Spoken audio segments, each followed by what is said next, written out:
அமுத விழா இரவில் குழந்தைகளுக்கான கதை. ஒரு மழை மலர்ந்த கிராமத்தில் சின்னராசு என்ற பசுமாடும் அவளது குட்டி குட்டியுமே மிகவும் மகிழ்ச்சியாக வாழ்ந்தன. ஒவ்வொரு இரவிலும் ராசு குட்டியை தன் பக்கத்தில் படுக்க வைத்து ஒரு இனிய கதையை சொல்லுவாள்.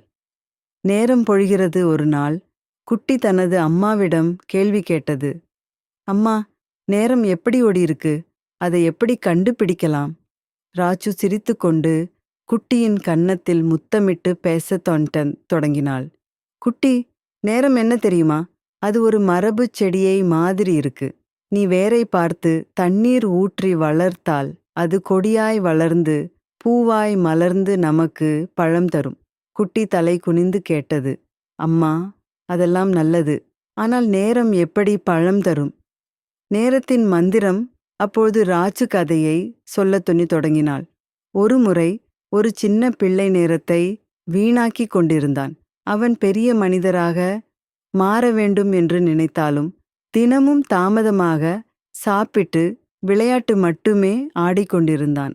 ஒரு நாள் நேரம் அவனிடம் வந்து கேட்டது. என்னை இழப்பது ஏன்? நான் உனக்கு வாழ்க்கையில் மிக முக்கியமானதை தருவேன். அவன் கேட்கிறான், நீ என்ன தரப்போகிறாய்? நேரம் சிரித்து, உன்னை வெற்றியாளராக ஆக்கிவிடுவேன். உன்னிடம் இருக்கும் ஒவ்வொரு நொடிகளையும் பயன்படுத்து என்றது. குட்டி கற்ற பாடம்.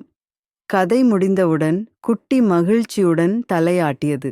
நான் நாளையிலிருந்து ஒவ்வொரு நொடியையும் வீணாக்க மாட்டேன் அம்மா. அது கேட்டு ராசு மகிழ்ச்சியுடன், சரி, இப்போது நல்ல கனவுகள் பார்க்கடா. நம் நேரம் கனவிலும் மந்திரத்தை செய்வது போலே என்றாள். அந்த இரவு குட்டி நேரத்தின் முக்கியத்துவத்தை கற்றுக்கொண்டு இனிய கனவுகளுடன் தூங்கியது. கதை முடிவு. நேரம் நம் நண்பன். அதை வீணாக்காமல் நல்ல நாளை உருவாக்கிடுங்கள். இப்போது நல்ல கனவுகள் வரும். இனிய இரவு.